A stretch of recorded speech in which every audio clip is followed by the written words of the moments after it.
conduce hacia ti, Señor, es una gran bendición para nuestras vidas, porque nos lleva al destino para el que fuimos creados, Señor, y eres tú. Tú eres nuestro destino, Señor. Tú eres, precioso Dios, nuestra meta. Tú eres nuestro galardón, nuestra herencia, nuestra porción, Señor, sobre esta tierra, mi Rey amado. Padre, gracias por bendecirnos en esta mañana. Vemos los hermanos que están afligidos en su salud delante de tu presencia. Y rogamos, Señor, tú que eres grande en misericordia, que fortalezcas nuestros cuerpos, Señor, con tu espíritu, con tu presencia, y que obres sanidad conforme a la voluntad perfecta tuya, Señor precioso. Pero sobre todas las cosas, que nos permitas es verte a ti y conocerte, Señor. Gracias asimismo por tu palabra en esta mañana. Gracias por todas las cosas que tú tienes dispuestas a través de ellas, Señor, para enseñarnos y edificarnos como casa espiritual, bendito Dios. Gracias. Tu palabra, Señor, está, Señor, esta mañana aquí para ser expuesta, y pedimos tu dirección. Que seas tú, Señor, a través de cada una de las personas que exponen la palabra, Señor, dirigiendo, guiando, Señor, guardándonos para que no nos desviemos, Señor, para que no pongamos, Señor, un mensaje que tú no has hablado, para que no quitemos ni tampoco le añadamos a tu palabra, Señor, sino danos la gracia, Padre, aún de acercarnos con temor y temblor, con respeto, para poder escudriñar, Señor, tu palabra, y que ella, Señor, cumpla en nosotros el propósito de llevarnos hacia tu corazón, de revelarnos, de mostrarnos cada día quién eres tú, mi Señor eterno. Gracias, Padre amado. En tus manos esta preciosa mañana, en el bendito nombre de Jesús. Amén y amén. Aleluya. Buenos días. Dios los bendiga. Qué bueno verlos en esta hermosa y preciosa mañana para meditar la palabra del Señor. En algunas porciones de la palabra, en algunos de los salmos, aparece una palabra que se escribe Selah, S-L-A-H al final. Esa palabra, en medio de los salmos, o de lo que se viene narrando en el salmo, cuando aparece, es como un llamado a deténgase, escuche y medite lo que acabo de mirar. Porque a veces nosotros, por el afán, no nos detenemos a mirar, no nos detenemos a escudriñar, no nos detenemos a analizar, y sobre todo no nos detenemos a postrarnos delante del Señor y a pedirle al Señor que nos dé luz de su palabra.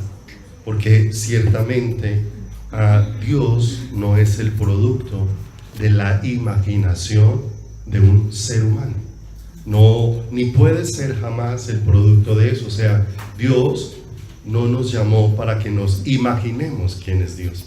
Porque el imaginarnos esto hace que nosotros entonces creemos un Dios al gusto nuestro, a nuestro parecer, como yo pienso que debería de ser Dios.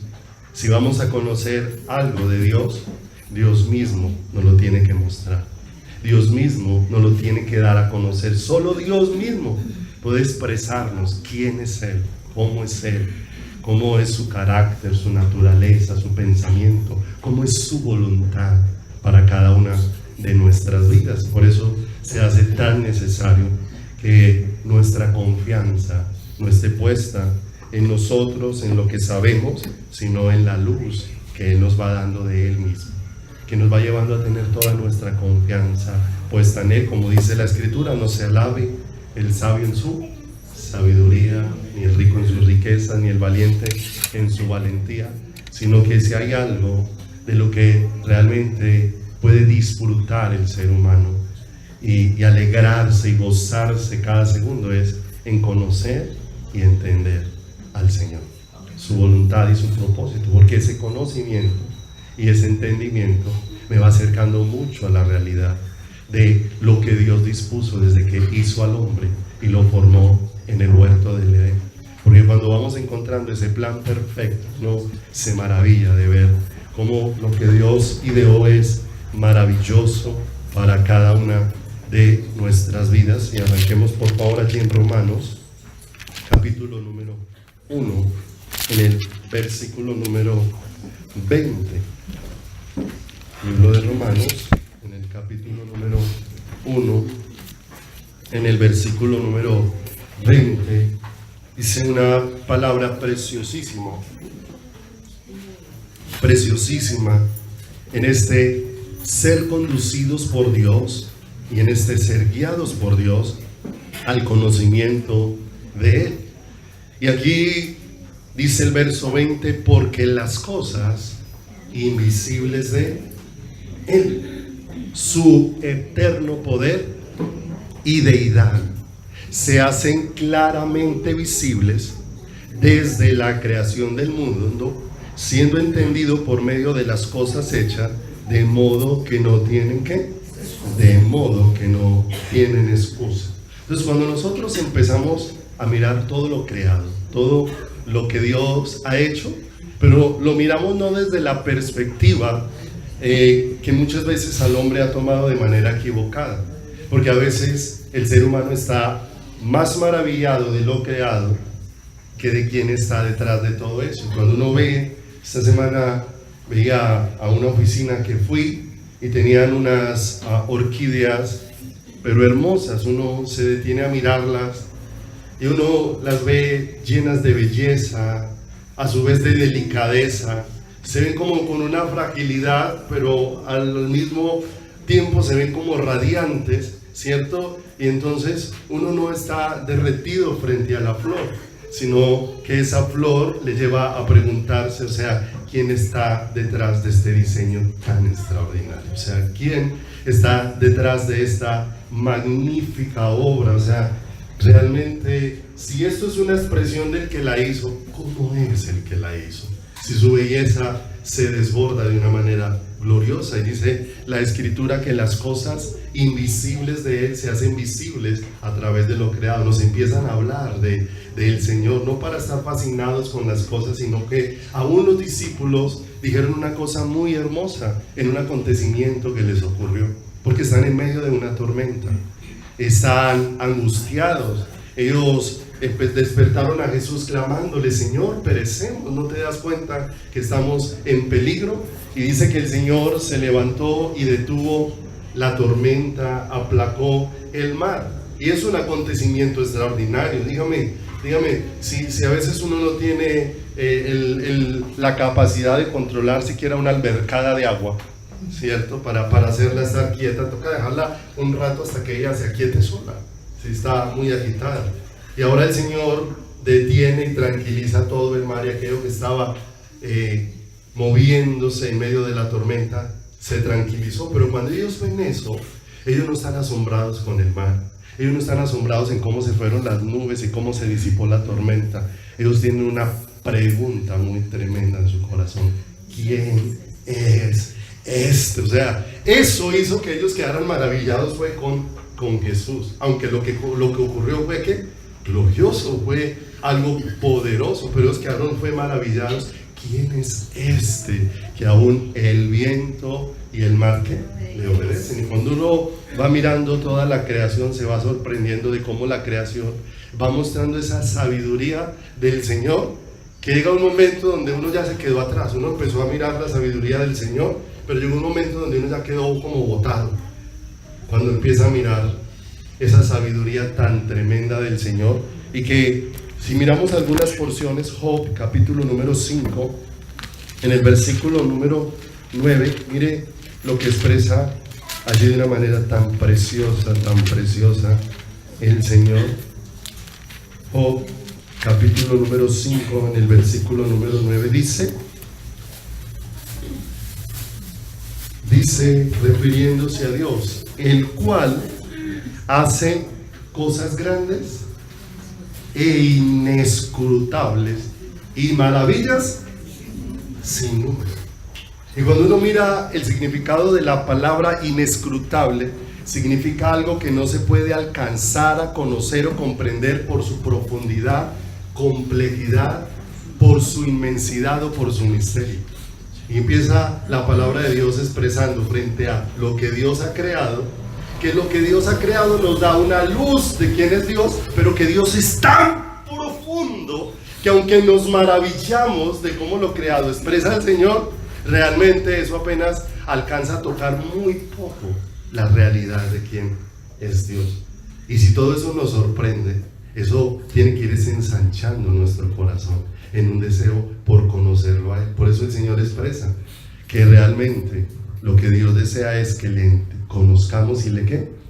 Y le entendamos. Y cuando Dios nos va llevando en ese deseo, como dice Romanos 11:33, oh profundidad de las riquezas, de la sabiduría y de la ciencia de Dios, cuán insondables son sus juicios e inescrutables sus caminos. Insondable también es otra expresión acerca de lo profundas que son las cosas de Dios, el carácter, la naturaleza, la inmensidad del Señor, porque insondable es algo tan profundo que no se puede alcanzar su fondo.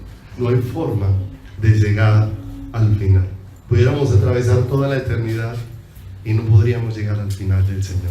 No pudiéramos llegar al final de la inmensidad de un ser tan extraordinario, tan hermoso. Salmo 145:3. Acompañen allí, vamos mirando Salmo 145 en el versículo número 3. Dice la palabra del Señor: grande es Jehová y digno de suprema, y su grandeza es, no hay forma de terminar de expresar cuál es la grandeza. Es más, cuando Pablo tuvo luz de las cosas del cielo, cuando fue llevado, él dice que fue llevado al tercer cielo, no sé si en el cuerpo, no sé si fuera de él, pero vi cosas inefables, indescriptibles, que acá no hay un lenguaje para poder explicar lo que él vio y lo que él percibió allí de esa manera tan extraordinaria. Hay mucha sabiduría y mucha profundidad y mucha riqueza en todo lo que es Dios, de manera que es incalculable e interminable, ¿cierto? Y si nosotros, si el ser humano tiene ramas de estudio y hay científicos por montones en cada área y apenas llegan a tocar algo de la sabiduría que hay en cada cosa. Los que estudian los metales, los estudian y les encuentran propiedades y características y diseño y están asombrados. Los que estudian ciertas clases de animales lo hacen y llevan años y han tenido que tomar lo que otros gastaron toda una vida estudiando y tomar desde ahí de lo que ellos hicieron para seguir estudiando y seguirse sorprendiendo. Y nada más estamos hablando de toda la riqueza que nos va mostrando lo creado de quién es Dios, ¿cierto? Y si eso es indescriptible, cuando vamos a Efesios capítulo número 3 versículo número 8, allí nos deja ver que si la creación nos muestra a Dios, pero Dios termina siendo indescriptible por su inmensidad, en Efesios nos deja ver algo muy glorioso respecto a un secreto muy maravilloso que aparece allí en la palabra del Señor. Porque ahora habla de una riqueza y de un conocimiento que excede a lo que nos muestra la creación acerca de Dios. Porque dice acá en el verso 3:8, a mí, está hablando Pablo, que soy menos que el más pequeño de todos los santos, me fue dada esta gracia de anunciar entre los gentiles el evangelio de las inescrutables riquezas de Cristo. O sea, si hay en la creación una manifestación indescriptible de quién es Dios, cuando somos llevados a la obra de la cruz, lo que hay para conocer de Dios respecto a lo que Él hizo allí es mucho más profundo, que lo que se hizo en la creación. Y eso es algo tremendo que nos lleva a pensar y a meditar cuánto tenemos que nosotros buscar y correr a los brazos del Señor para que el Señor nos revele. Por ahí hay una canción que en su estribillo dice: nunca sabré cuánto costó, ¿sí?, que mi pecado hubiera sido llevado en esa cruz. O sea, porque es algo tan profundo que el razonamiento humano, ¿cierto?, no lo puede entender. Y ahí es donde aparece lo hermoso de la fe, porque cuando para el razonamiento no es posible explicarlo, aparece el mundo de la fe, ¿cierto?, donde hay cosas que no pueden ser explicadas. Dios dejó muchas en su palabra para darnos luz, pero hay otras que Dios se reservó. Dice Deuteronomio 29:29 que las cosas secretas pertenecen a Jehová nuestro Dios, ¿cierto?, más las reveladas nos pertenecen a ¿quién? A nosotros, ¿cierto? O sea que hay unas que Dios sí decidió revelar, y es a la que en las que Dios desea que nosotros nos ocupemos, ¿cierto? Y hay algo que Dios sí ha querido dar a conocer, y es la obra que hizo en la cruz del Calvario. Es más, ¿qué fue lo que nos mandó a anunciar? Esa obra, ¿sí o no? Que fuéramos por todo el mundo y anunciáramos el Evangelio, ¿cierto? Esa obra gloriosa que fue hecha en la cruz del Calvario por el Salvador. Entonces vamos mirando toda esta grandeza tan maravillosa que nos tiene que ir conduciendo hacia una dirección. Y le invito entonces que me acompañe a Génesis, capítulo número 2, verso 25. Nosotros rogamos al Señor que nos dé luz en todo esto para poder entender mucho más el plan de Dios y la iglesia que Dios está preparando. Porque sabemos que con tantas cosas que hoy se enseñan como evangelio, pero que no son evangelio, nos llevan a la necesidad de pegarnos mucho de Dios, para que Dios nos enseñe, para que Dios nos instruya, para que Dios nos dé luz. Génesis, en el capítulo número 2, en el versículo número 25. Y cuando el Señor ha concluido toda la creación, todo lo que ha hecho, ya formó a Eva, la ha traído a Adán, y hasta todo lo que Dios iba a hacer está culminado en la creación. Dice en el verso 25: y estaban ambos desnudos, y Adán y su mujer, y no se avergonzaron. Cuando nosotros pensamos en la desnudez, nosotros pensamos muchas veces como en algo no agradable para nuestras vidas, ¿cierto? Porque nosotros siempre pensamos en la dimensión de una persona sin ropa, ¿cierto? Y cualquiera de nosotros, si en ese aspecto físico se le pidiera que se desnudara delante de los demás, sería algo sumamente que le causaría mucha afrenta, ¿cierto? Porque no es algo que se hace así con liberalidad, no es algo que se hace así como si no pasara nada, sino que ciertamente hay algo que está cubierto en quién, en nosotros, y hay algo que no deseamos que se vea. Pero cuando miramos aquí, le preguntaba mucho al Señor en estos días: Señor, ¿qué significa toda esta desnudez? Toda esta desnudez de la que hablas aquí, porque en el pensamiento humano uno siempre relaciona todo eso en el pensamiento natural. Entonces uno empieza a imaginarse, bueno, ¿cómo sería una persona sin ropa y en la noche con frío? Y bueno, se empieza a imaginar uno una cantidad de cosas que solamente son producto de la imaginación, que no me va a dar una respuesta a lo que Dios tiene, ¿cierto? Y fue tan hermoso porque el Señor me fue llevando y me fue permitiendo entender un poco acerca de esta desnudez. El Señor me permitió entender que esta desnudez significaba dos cosas, y vamos a hablar de la desnudez primero en el huerto del Edén. La desnudez, ¿cierto? La primera es que al hombre estar en esa condición, esa desnudez evidenciaba que el hombre en el huerto del Edén no tenía necesidad dependiente de ninguna de las cosas que Dios había creado.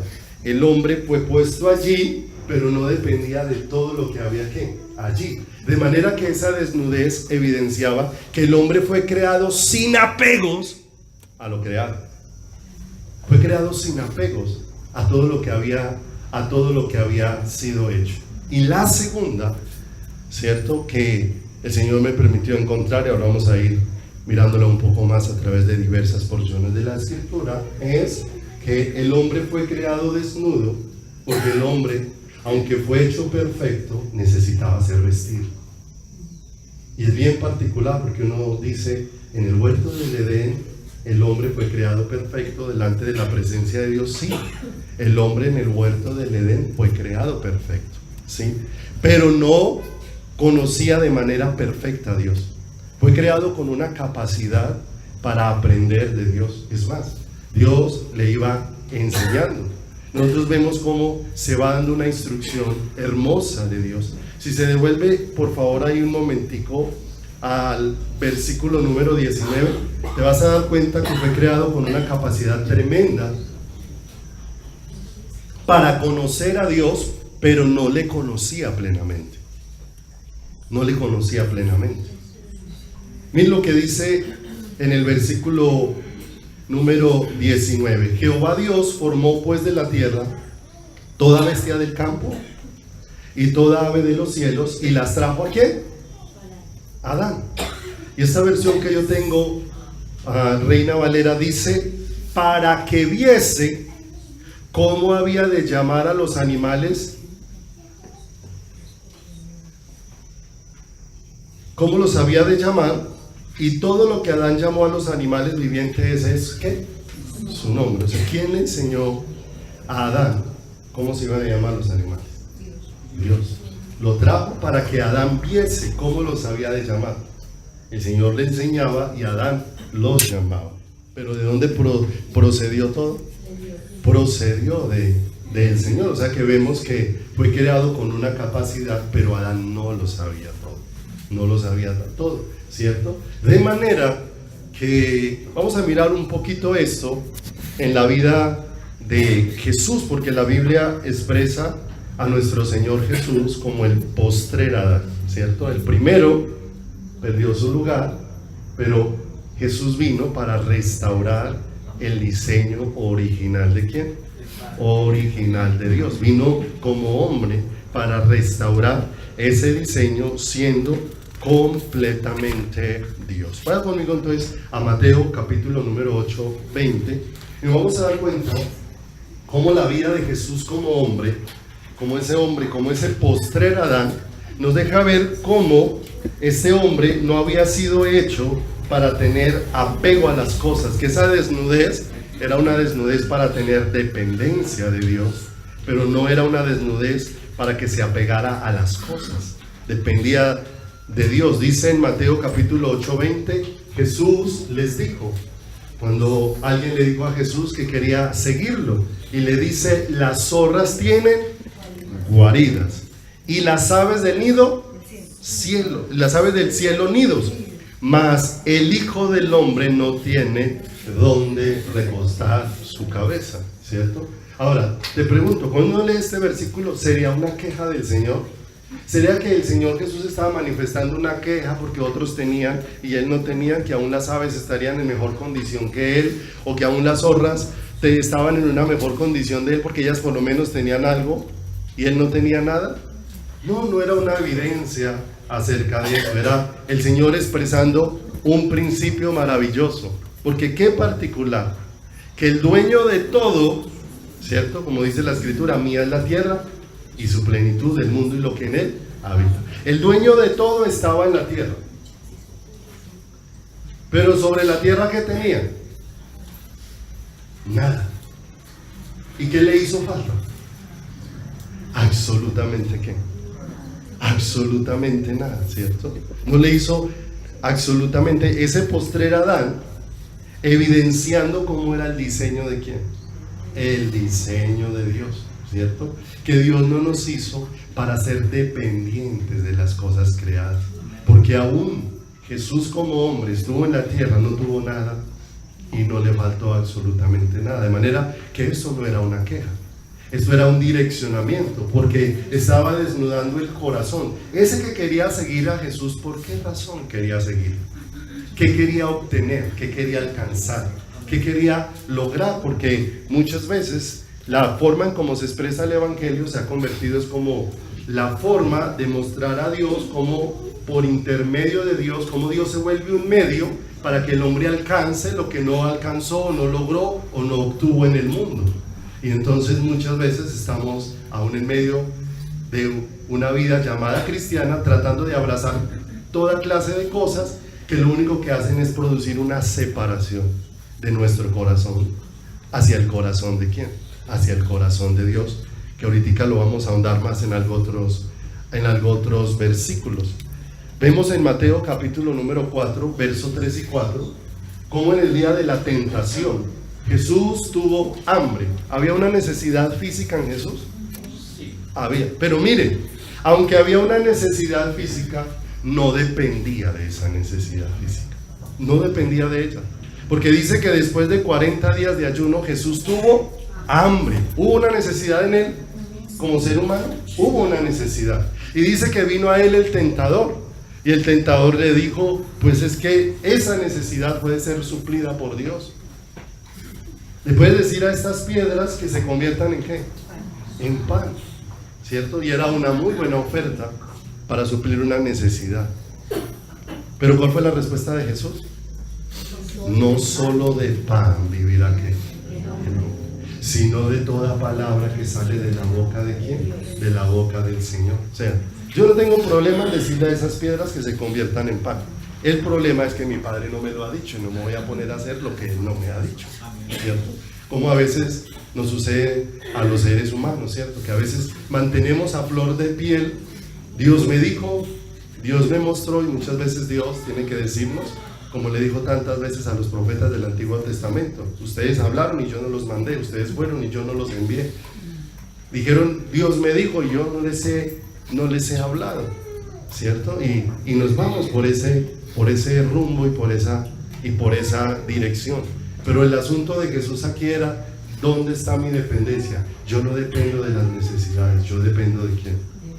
De Dios. Ahora, Dios no tiene problema en sostenernos. Nosotros somos los que tenemos, por la falta de conocer a Dios más, tenemos serios problemas en nuestra vida, ¿cierto? Y corremos a ver dónde metemos la cabeza cuando pasa alguna situación. Pero si uno mira, ¿cuántos días duró Moisés en la presencia de Dios? 40 días, 40 noches, no comió ni bebió. ¿Y cómo bajó de la presencia de Dios? Más resplandeciente que cuando subió. Entonces nos damos cuenta cómo el Señor nos creó, ¿cierto? O sea, no le estoy diciendo con eso de que no debas comer o que no debas alimentarte o este tipo de cosas. Lo que le estoy diciendo es que no dependemos de esas cosas, pero muchas veces nos hemos vestido de ellas y son las que hemos querido tomar para nuestras vidas. En pocas palabras, en ese Mateo, el Señor estaba poniendo en duda la provisión de Dios, y Jesús dejó claro que la provisión para él es Dios, y toda la provisión para él procede ¿de quién? Del Padre, ¿cierto? Entonces te das cuenta cómo el hombre fue creado en desnudez, porque no dependía de las cosas creadas, dependía ¿de quién? De Dios. En el huerto, ¿quién era Dios para el hombre? Su proveedor. En el huerto, ¿quién era la protección para el hombre? Dios. En el huerto, ¿para qué fue creado el hombre? Porque fue creado con un propósito, fue creado para Dios. Y todo esto el Señor lo evidenció ahí en ese Mateo, porque más adelante Él lo sube al pináculo del templo y le dice, tírese, porque está escrito, a sus ángeles mandará para que tu pie no tropiece. ¿Y qué le respondió el Señor? O sea, yo no necesito tentar a Dios, no necesito eso, porque yo cuento con la protección de Dios, ¿cierto? Entonces, si contaba con la protección de Dios, ¿qué más necesitaba? No necesitaba más. Y después le ofrece gloria.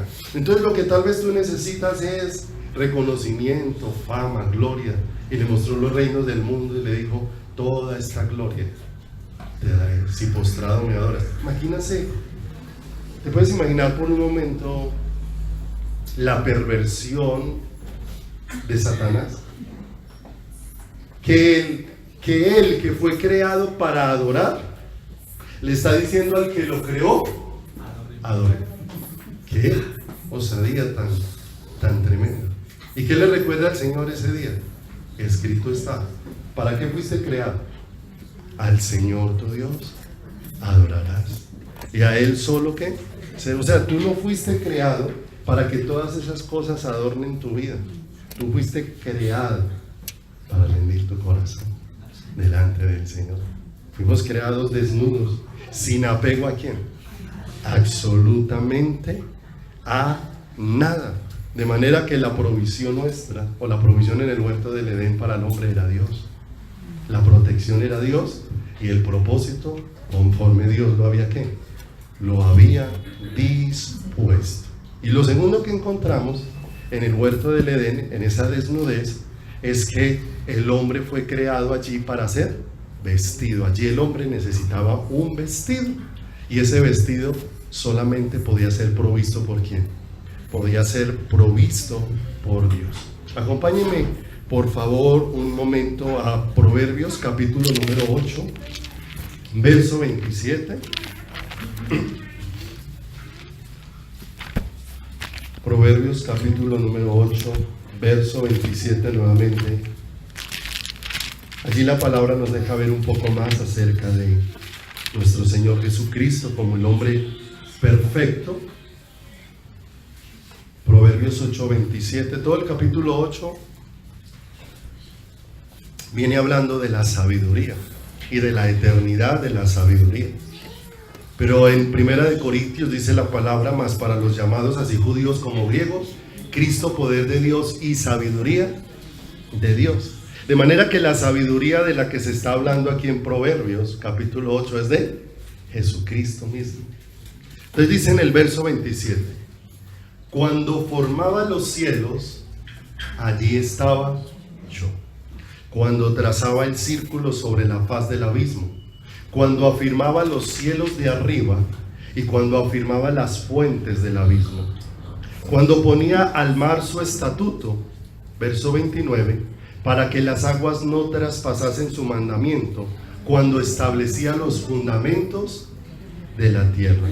Verso número 30, mire cómo lo expresa allí: con él estaba yo ordenándolo todo, ¿cierto? ¿Quién estaba con quién? Jesús con el Padre. Con él estaba yo ordenándolo todo. Y mire la relación que se vivía allí, tan preciosa, porque dice: y era su delicia de día en qué, en día, teniendo solaz delante de él en todo tiempo. Y la palabra solaz significa placer mutuo, delicia, gusto, deleite. ¿En quién tenía placer y deleite el Padre? ¿Y en quién tenía placer y deleite el Hijo? ¿Cierto? Estaban viviendo un amor maravilloso, un vínculo que... acompáñenme a leer esta cita por favor, si quiero que la tengas ahí. Colosenses capítulo número 3, versículo número 14. Colosenses 3, 14.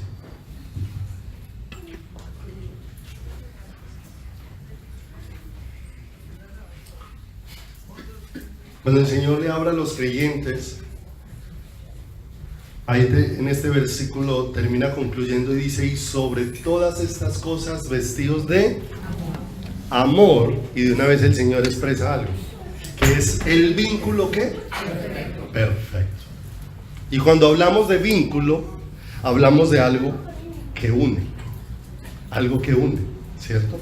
Y cuando hablamos de perfecto, estamos hablando de un vínculo que es irrompible, que no puede ser roto, un vínculo al que no se le pueden hacer fracturas, al que no se le puede hacer mella, al que no se le puede hacer algo para que se rompa, ¿sí? ¿Se podía hacer algo para romper el vínculo entre el Padre y el Hijo? ¿cierto? Estaban unidos por el vínculo perfecto que es el ¿qué? Cuando referimos aquí a amor, estamos hablando del amor de ¿quién? Del amor de Dios. El vínculo perfecto, el vínculo irrompible, ¿cierto? De manera que nosotros cuando vamos estudiando la palabra vemos que cuando Jesús ruega al Señor en el huerto del Getsemaní, si te es posible, pasa de mí esta copa, el Señor no está pidiendo o no está rogando evitar los sufrimientos, el desprecio, las heridas, el dolor físico que iba a tener allí en la cruz, ¿cierto? Porque fíjese que ninguno de esos golpes, ninguna de esas heridas, no importa que estuviera hecho casi una masa el cuerpo de Jesús, hubiera podido durar días enteros y meses enteros y no iba a morir. Y no iba a morir. Pero ¿qué fue lo que el Señor Jesús no soportó? Cuando ese vínculo, por un momento, tuviera que ser roto, así en la cruz del Calvario. Cuando el Padre tenía que darle la espalda. Y nosotros a veces vemos el dolor de Jesús, pero no nos percatamos del dolor del Padre allí en la cruz del Calvario. Porque la palabra expresa que el Padre estaba en Cristo en lo que estaba sucediendo allí en la cruz del Calvario. No era solamente el dolor del Hijo, era el dolor del Padre allí, viviendo algo que jamás en la eternidad habían enfrentado. Y lo que el Señor Jesús no quería pasar, no importaba el sufrimiento. Había algo que los unía y era el vínculo perfecto, y pasara lo que pasara, ese vínculo no iba a ser ¿qué? Roto, ¿cierto? Pero lo que no soportó el Señor en la cruz del Calvario fue ese momento de separación. ¿Con quién? Con el Padre. Como decía alguien, el momento en el que el Padre le da la espalda a su Hijo para no tener que darnos la espalda a nosotros. ¿Se da cuenta cómo cuando la palabra habla de las inescrutables riquezas del Evangelio de Cristo, estamos hablando de algo tan profundo en el corazón de Dios, tan profundo, que la luz de todo esto tiene que llevarnos a ser un pueblo derretido de amor por el Señor, que es el vínculo ¿qué? El vínculo perfecto, de acuerdo a lo que describe la palabra del Señor. De manera que el hombre está allí desnudo, pero el hombre en todo lo que iba viendo, todo lo que el hombre iba viendo era nuevo, no olviden. Para el hombre era nuevo ver el sol, para el hombre era nuevo ver las estrellas, para el hombre era nuevo ver un anochecer. Y todo eso tendría que llamarse a preguntarse en su corazón. O sea, ¿quién es Dios? ¿Quién es Dios? Y que viene a encontrarse conmigo y ver en todo lo que había hecho, porque ¿cómo era lo que Dios había hecho? Perfecto. Y todo tenía una armonía hermosa, poder ver que no había muerte, que los animales todos vivían en una armonía hermosa, gloriosa, preciosa, perfecta, y todo eso era para preguntarse, aún en el huerto del Edén, o sea, ¿quién es Dios? Aquello que le preguntó David cuando miró el cielo, la luna y las estrellas, obras de tus dedos, y me pregunto, ¿quién es el hombre? ¿Cierto? Esa pregunta debía haberse hecho también a Adán y Eva en el huerto del Edén. ¿Quiénes somos nosotros que Dios ha hecho toda esta creación y toda ella nos expresa que somos amados, ¿cierto? Porque Dios, ¿de qué quería revestir al hombre en su desnudez en el huerto del Edén? De amor. Y de amor para que a su vez ese amor uniera eternamente para siempre al hombre con quién, al hombre con su creador. Pero tristemente al hombre le generó más inquietud que hay detrás del árbol de la ciencia del bien y del mal, que hay detrás de este ser extraordinario que ha hecho tantas cosas que se vuelven indescriptibles. Y le cautivó más eso, y tomó de ese árbol, ¿cierto? Y cuando tomó de ese árbol, ahí sí que se hizo consciente de su desnudez, porque dice la Escritura que cuando tomaron del árbol fueron abiertos ¿qué? Sus ojos, y vieron que estaban ¿qué? Desnudos, ¿sí o no? Empezaron a darse cuenta de algo, que tenían necesidad de cosas, pero perdieron por completo el entendimiento de que tenían necesidad de Dios. Y se hicieron hojas y se cubrieron. Y uno ve todo el escenario de cómo se cubrieron ellos allí, pero de la misma manera vemos cómo la iglesia hoy se sigue haciendo delantales de hojas para cubrirse. Y se sigue haciendo delantales para cubrir su propia vida, ¿cierto? Porque solo la luz del Señor nos va a llevar a ir entendiendo. Porque se hace necesario que Dios traiga desnudez a nuestra vida para poder ser revestidos por el Señor. Porque nos vamos cubriendo de una gran cantidad de cosas aún dentro del ministerio. Ayer, el viernes, compartíamos un altar familiar y en medio del altar familiar les preguntaba: ¿cuál es la clase de pastores que más le gusta a la iglesia? Les preguntaba a ellos y les decía: a la iglesia le gustan los pastores que tienen muchas ocupaciones. El pastor, ellos dicen: no, este pastor cómo es dedicado al Señor, porque hace oración por la mañana, porque a media mañana está visitando enfermos, porque en la tarde está yendo a otro lugar, porque en la noche hace otra reunión, y lo ve uno muy ocupado. Entonces por la mañana está en la emisora, por la tarde está haciendo un programa de televisión, por la noche tiene reunión de hombres, al otro día reunión de mujeres, reunión de matrimonios, reunión de jóvenes, y la iglesia está: ¡wow! ¡Qué pastor! ¿Cierto? Cuando eso debiera de producirle mucha tristeza a la iglesia. Porque yo me pregunto, entonces, ¿qué tiempo tiene este pastor para estar con Dios? Si la iglesia debiera de apreciar más los hombres del lugar secreto, poco visibles, si mis siervos hubieran estado ¿dónde? En mi secreto, ¿cierto? En mi secreto. Alguna vez, cuando hacía parte de la asociación de pastores, hablaba con el presidente y le compartía lo siguiente. Decía: no estoy de acuerdo en que a uno le digan: predica el próximo miércoles en la reunión de pastores, y como estamos en campaña política, entonces prepárese un tema para que enseñe acerca de la necesidad que tenemos los cristianos de votar por cristianos, ¿cierto? Entonces le decía yo: pastor, yo no estoy de acuerdo con eso. Yo preferiría que más bien al pastor que le corresponda dentro de 8 días compartir la palabra. ¿Por qué no le decimos: pastor, usted tiene una gran responsabilidad estos 8 días de no ocuparse en nada, de sacar tiempo, de meterse con Dios y de pedirle a Dios que le dé una palabra que venga de su corazón y que nos hable al corazón, así no tenga nada que ver con lo que nosotros necesitamos? Porque, como le digo, nos gusta más ver a los pastores ocupados en actividades que con Dios.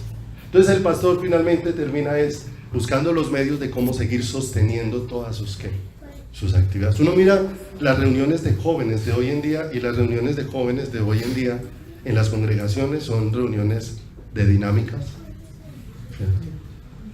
El día que en la reunión de jóvenes haya oración, humillación y quebrantamiento, ese día los jóvenes dicen: no, hoy no tuvo gracia la reunión, hoy no jugamos a nada, no hicimos nada, ¿cierto? Cuando la razón de buscar al Señor es esa: humillar el corazón y encontrarnos con Él. Pero nos gusta ese tipo de cosas y nos parecen más atractivas, ¿cierto? Más atractivas, y las valoramos más. Pero nos tenemos que dar cuenta que cuando venimos al Señor, hay cosas que el Señor valora totalmente opuestas a como nosotros las valoramos. El Señor valora más que mantengamos en el secreto de ¿quién?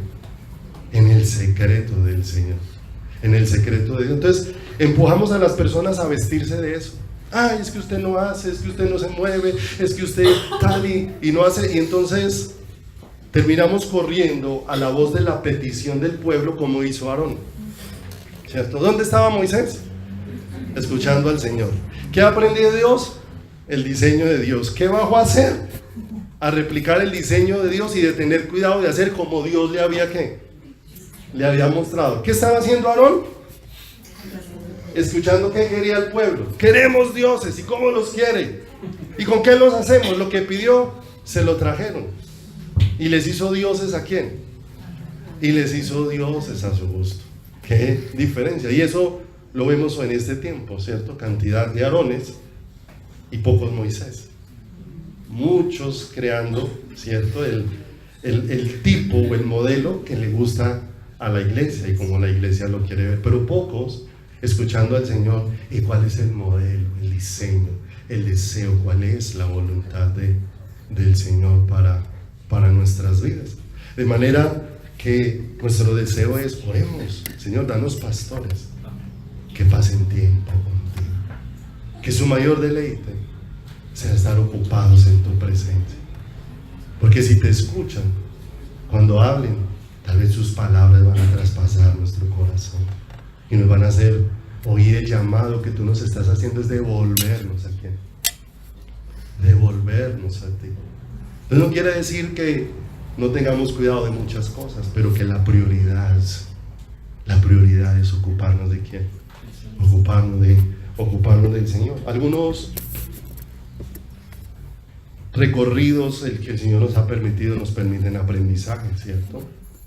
Alguna persona un día manifestaba: pastor, no sé por qué cuando ora y canta no mira a la iglesia, le da pena.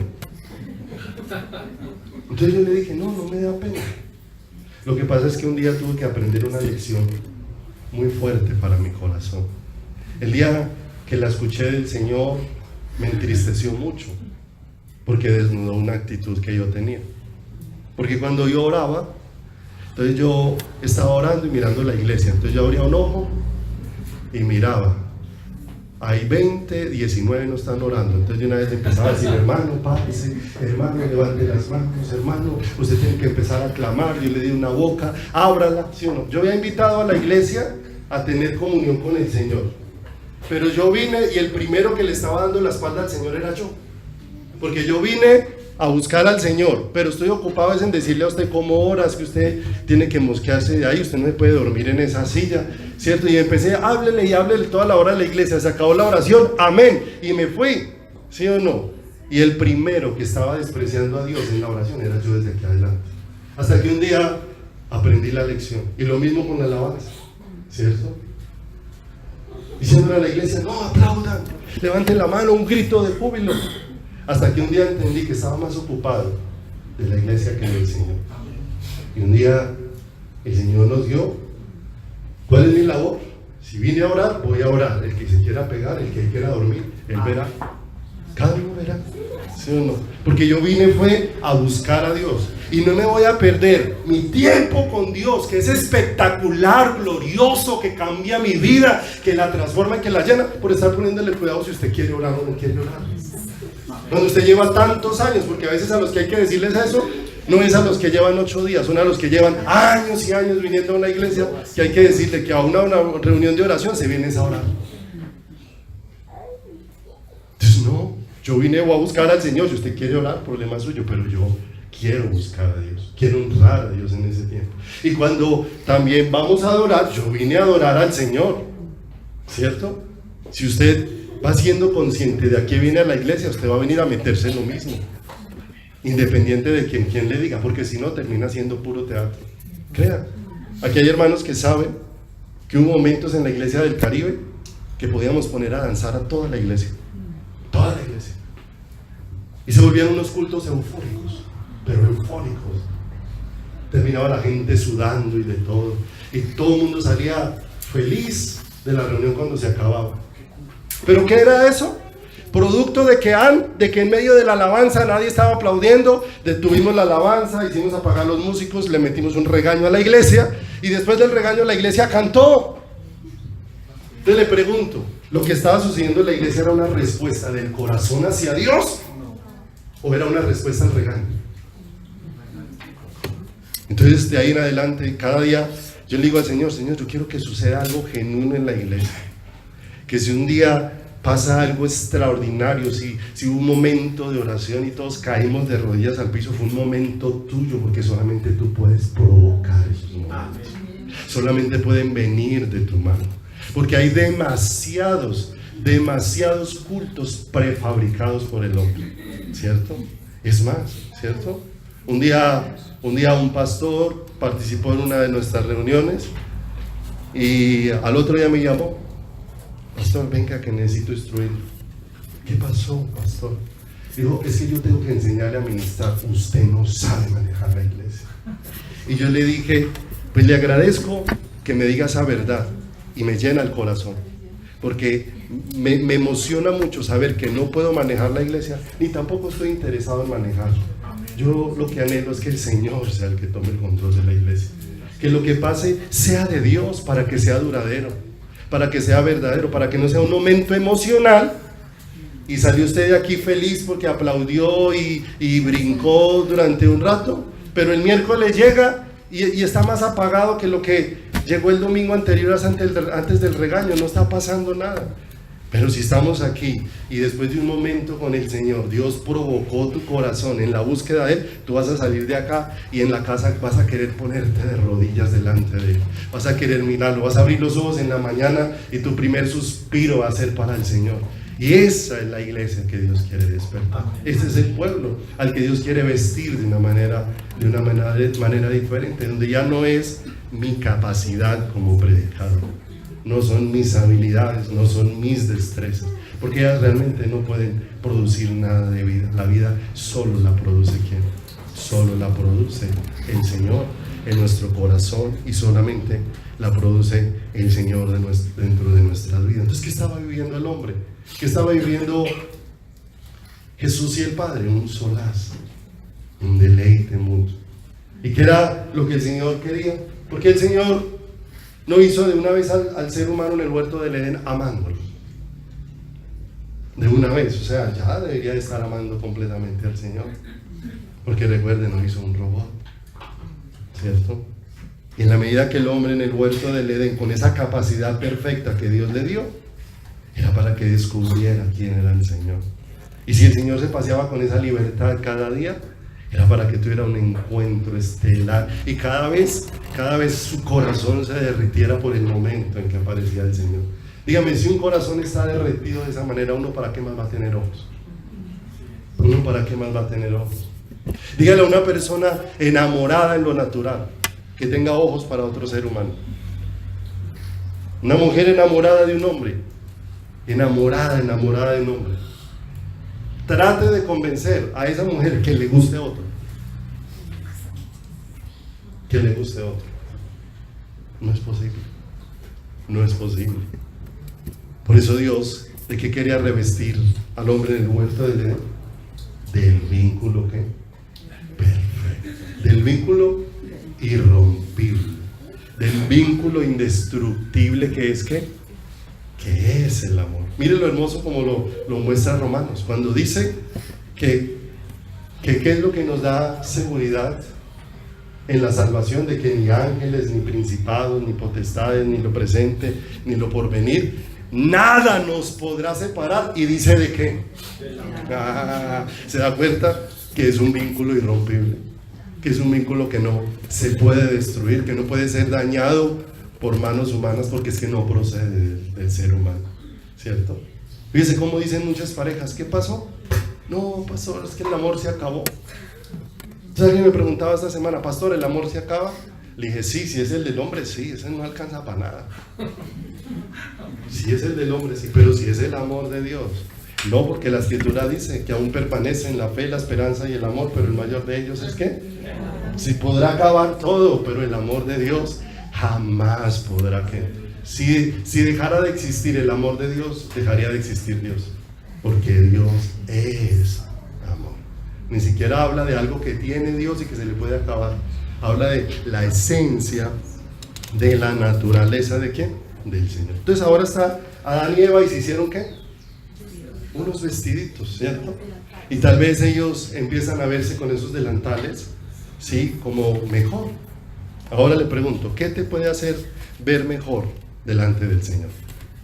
¿Qué te puede hacer ver mejor? Porque es lo que consideramos la iglesia hoy en día. ¿Qué nos hace ver mejor? Te pregunto, ¿será que los dones nos hacen ver mejor delante del Señor? Si alguien tiene un don ministerial o si alguien tiene alguna capacidad, ¿eso te hace ver mejor delante del Señor? O sea, ¿en qué nos pueden ayudar los dones en nuestras debilidades? En nada. En nada. Te pregunto, ¿puede un don? No, es que yo tengo el don para orar por los enfermos y los enfermos son sanados. ¿Sí o no? Ahora, ¿ese don puede frenar tus deseos de pecar? No lo puede hacer, ¿cierto? No lo puede hacer dentro de nuestras vidas. Nosotros hemos sido escogidos por Dios para tener una vida que la palabra se describe en el Espíritu. Por eso dice que el hombre que no ha recibido vida espiritual no puede entender las cosas de Dios, porque ellas han de discernirse, han de entenderse, han de diferenciarse espiritual, ¿qué? Espiritualmente, ¿cierto? Entonces viene una pregunta.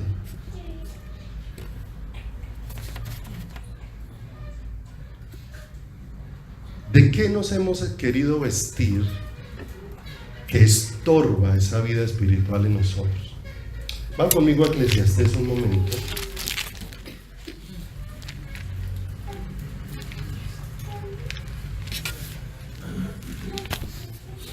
Capítulo número 1, Eclesiastés, capítulo número 1, versículo número 2.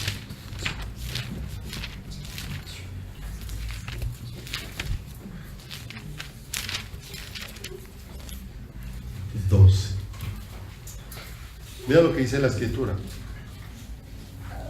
Yo, el predicador, fui rey sobre Israel en Jerusalén.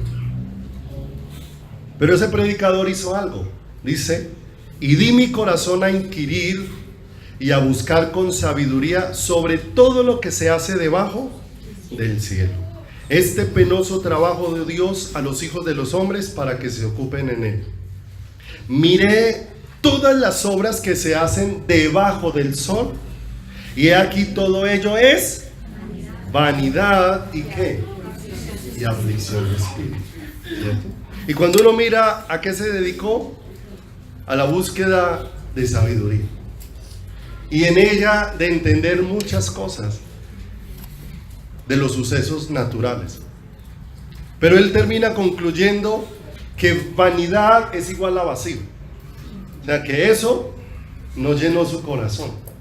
Pero cuando tú miras la descripción de aflicción de espíritu, es muy importante. Porque afligir significa oprimir, significa frenar, significa estorbar, ¿cierto? Y cuando ponemos el corazón en esas cosas, lo que hace es estorbar la vida ¿de quién? Del espíritu. Por eso dice aflicción ¿de qué? De espíritu. Eso afecta la vida ¿qué? Espiritual. Pase un momentico ahí al capítulo número 2, al versículo número 11.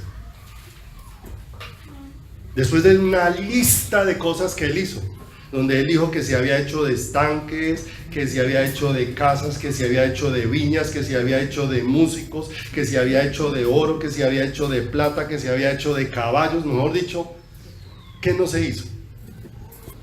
Y cuando llega a la conclusión dice: miré yo luego todas las obras que habían hecho mis manos, 2:11, y el trabajo que tomé para hacerlas, y aquí todo era vacío y me estorbaba la vida ¿de quién?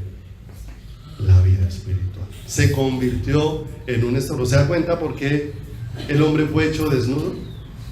Porque todo apego empieza a estorbar, ¿cierto? Toda dependencia empieza ¿qué? A estorbar.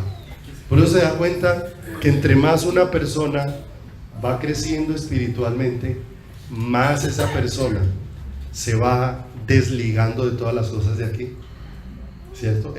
Y si están, las disfruta, pero su corazón no está ¿qué? Si hoy hay, amén. Y si mañana no hay, ¿qué? Amén, ¿cierto? Y eso va colocando una diferencia en nuestro corazón. ¿De qué necesitamos ser desnudados? ¿De en dónde hemos puesto nuestra confianza? ¿Cómo se siente amada la iglesia? ¿Sí o no? La iglesia se siente amada después de una semana donde les llegaron buenas noticias, donde les llegaron buenas cosas. Eso llega inspirada el domingo. ¡Ay, cómo Dios me ama! Sí. Pero cuando va al médico y el médico le dice, oh, te quedan 8 días de vida, entonces ella no viene y dice, ay, cómo Dios me ama. Ya no. Porque nosotros contemplamos la vida espiritual es qué puedo tener, qué cojo, qué recibo, qué tengo. Cuando el Señor dice que de todas esas cosas me quiere, ¿qué? Me quiere desnudar. No olvide, el hombre perfecto que era Jesús no tenía nada y no le hacía ¿qué? No le hacía falta nada, porque de dónde venía toda su plenitud. Entonces, ¿hacia dónde nos va dirigiendo el Señor? ¿Qué tuvo que el Señor hacer con Adán y Eva cuando se pusieron esos delantales? El Señor los tuvo que desnudar, ¿cierto? Pero a nosotros no es atractivo que nos desnuden, ¿cierto? Si hay una cosa que avergüenza es que yo un día hubiera tenido, ya no tengo, ¿cierto?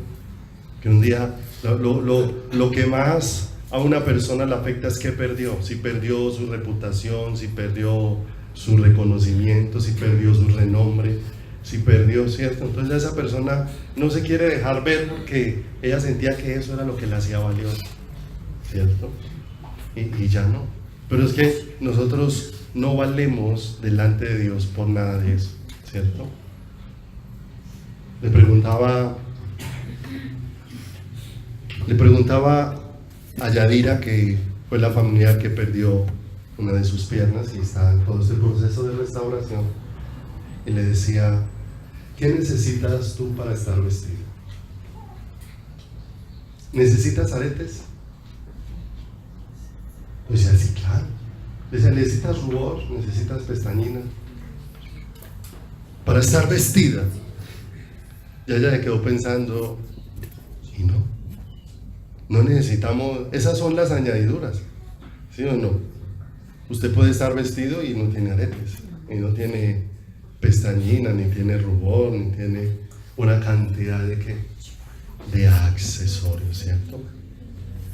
Pero hay gente que sin esos accesorios no se siente vestido, no se siente, ¿cierto? Hay gente, ¿cierto? Hay gente que dice, no, yo sí cara lavada no salgo a la tienda, así me pague, ¿sí o no? Sin mis accesorios no salgo. Pero a veces así se ha vuelto la vida cristiana, una vida de accesorios. Ay, no, si no tengo un trabajo no me siento pleno. Ay, si no tengo dinero no me siento pleno. Si no tengo lo otro, si no tengo lo de allá, si no tengo lo de acá, ¿cierto? Y Dios nos tiene que desnudar de eso. Dios es fiel, porque con toda certeza, y siempre he compartido esto, si Dios le place regalarle a uno una casa, amén. Pero si a Dios no le place regalársela, igual confíe, Dios le va a dar para que pague arriendo hasta el día que usted se muera. Ese es el Señor. Él no prometió darte posesiones, pero Él prometió sustentarte, sostenerte. ¿De qué manera? ¿Cierto? ¿Te hace más importante una casa? No. Pero a veces sufrimos muchos por todos sus apegos que se nos va, porque queremos vestirnos de esas cosas, ¿cierto? Queremos vestirnos del ministerio, queremos vestirnos de las ocupaciones, queremos vestirnos de los logros, y muchas veces Dios nos tiene que desnudar porque todo eso está estorbando nuestra relación con quién, nuestra relación con Él. Ahora, cuando Dios me desnuda, ¿sí? ¿Cómo voy a quedar? No me voy a quedar viendo como a mí me gusta, ¿sí o no? ¿A cuántos les gusta verse sin dinero? No nos gusta. ¿A cuántos les gusta verse sin salud? No nos gusta, ¿cierto? O sea que al ser desnudados muchas veces no nos va a gustar, pero nos va a colocar en algo que va a despertar en nosotros una necesidad. Yo necesito ser revestido y no de estas cosas. Yo necesito ser revestido. Y esa vestidura tiene que provenir ¿de quién? Provenir de Dios. Vayan conmigo por favor a Ezequiel. Eso termina por Ezequiel 16.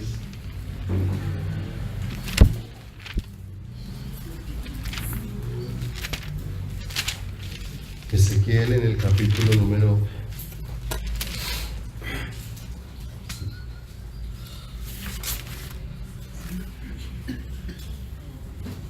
16. Recuerda que hace 15 días estudiamos el Salmo 51 y que lo que vimos en el Salmo 51 fue a un hombre al que Dios desnudó, a David, cuando le dijo: ¿el tal hombre eres tú? Y él expresó: yo pequé ¿contra quién? Contra el Señor. Y en lo que estuvimos estudiando vimos cómo ahí se veía era un hombre en completa necesidad, y que en esa completa necesidad él buscó a Dios, porque si había alguna respuesta solamente Dios la tenía. Para ser vestidos necesitamos entender que las vestiduras, como leemos en la palabra muchas veces, que vestidos del Señor Jesucristo, ¿cierto? Que muchas expresiones como estas. Entonces nosotros creemos que es como algo que yo hago, y no algo que es una necesidad, que es lo que está expresando la palabra, pero que yo no lo puedo hacer, que lo tiene que hacer Dios. ¿Con quién? Que lo tiene que hacer Dios conmigo. Porque a veces yo pienso que yo me puedo hacer trajes a la medida del Señor. Y por eso es mucho más que simplemente cumplir mandamientos. Es entrar en una relación de amor con quién, en una relación de amor con el Señor, hacia donde Dios nos quiere llevar. Y de eso solamente nos puede revestir ¿quién? Dios mismo. Miren lo que dice Ezequiel, capítulo número 16, versículo número 8. Y pasé yo otra vez junto a ti, y te miré, y he aquí que tu tiempo era tiempo ¿de qué? De amores. Y extendí mi mano sobre ti y cubrí tu ¿qué? ¿Se da cuenta cómo estaba? Desnuda. ¿Y qué era lo que necesitaba en su desnudez? Ahí dice, empezando el versículo. ¿Era tiempo de qué? De amores. ¿Qué es la que necesitaba en su desnudez? Ese vínculo perfecto, irrompible. ¿Con quién? Con el Señor. Y te di juramento, entré en pacto contigo, dice Jehová el Señor, y fuiste mío.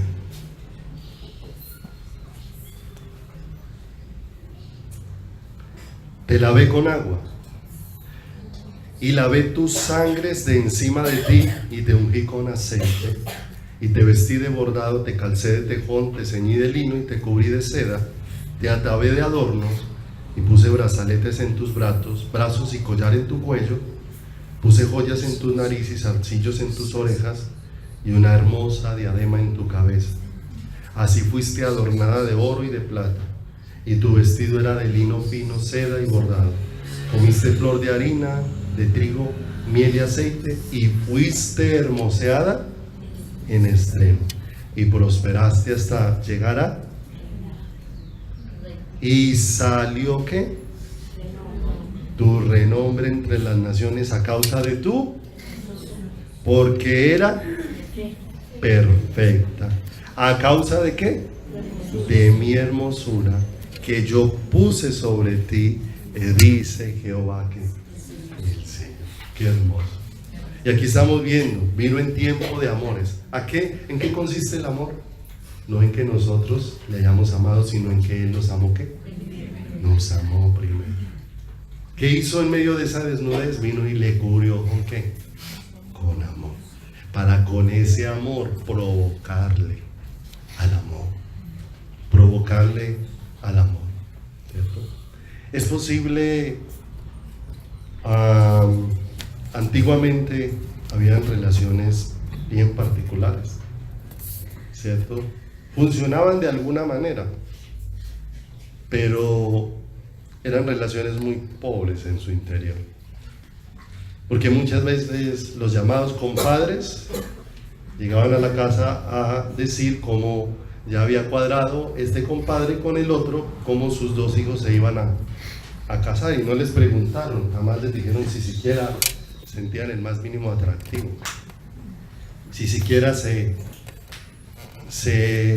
gustaban, ¿cierto? Y casos reales, no son casos inventados. Hoy porque no está don Eduardo, pero sí está doña Miriam, que conoce la historia.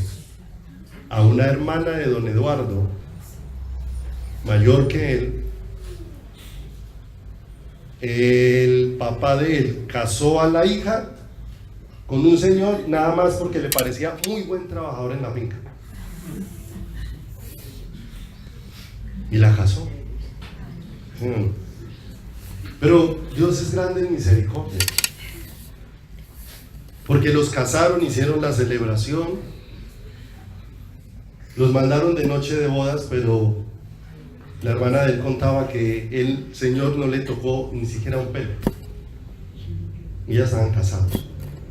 No sé cuántos días estuvieron juntos, si fue una semana, no recuerdo, y el Señor un día se fue de la casa y nunca más volvió a aparecer. ¿Sí? Se da cuenta que una relación legal no funciona, no es una simple relación, tiene que ser una relación de amor.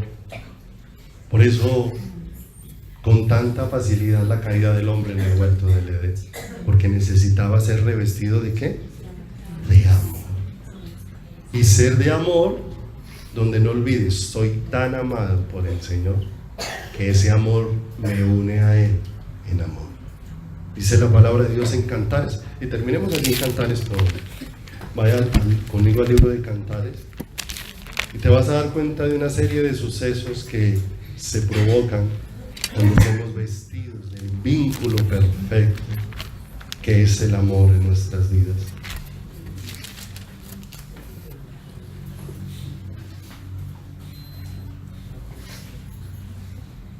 Cantares capítulo número 1, verso 2, y Steven me van acompañando por favor acá.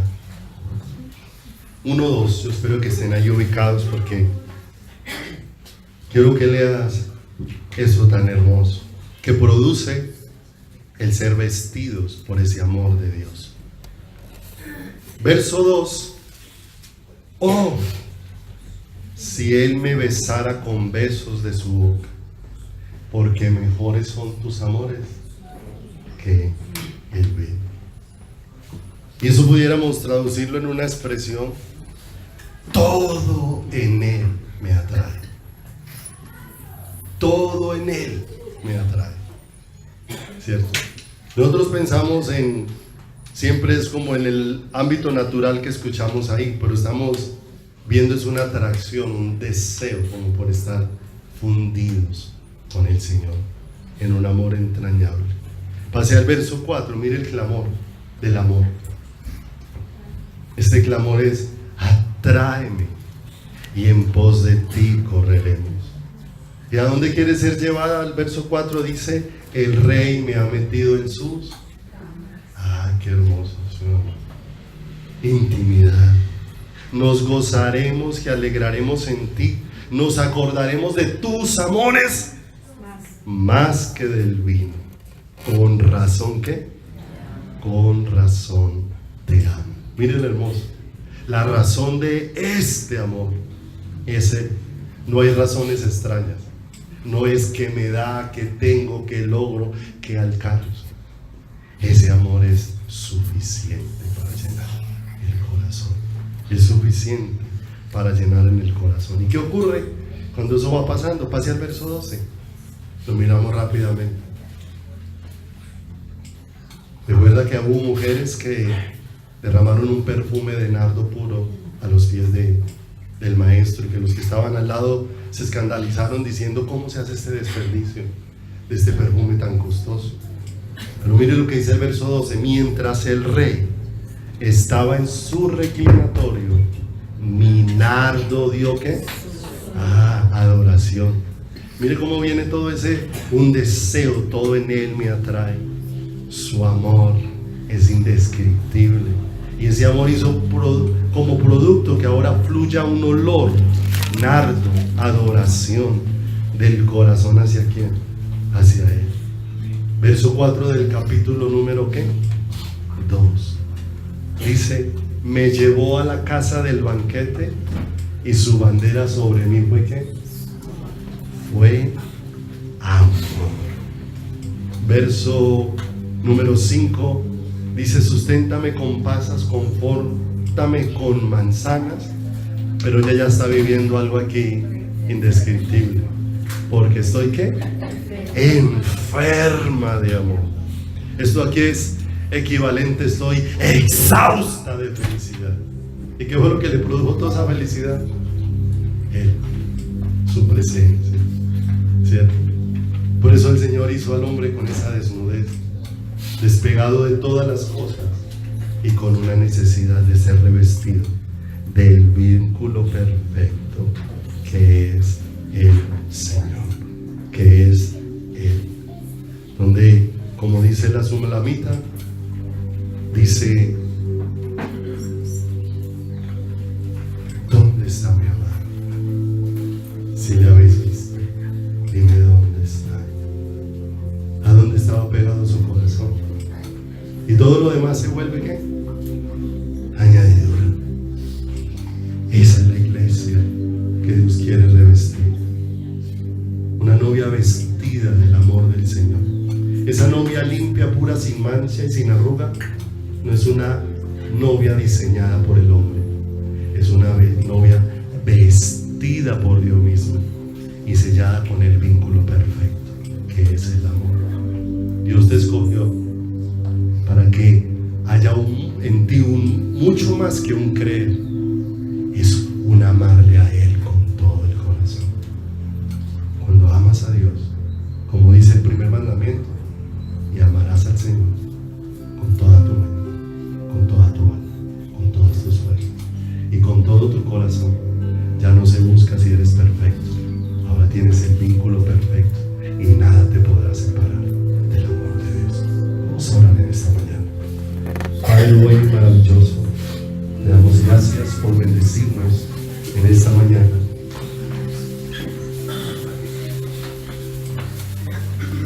Estamos aquí delante de ti, Señor precioso, muy necesitados, Dios, de tu luz maravillosa, de tu luz preciosa en nuestros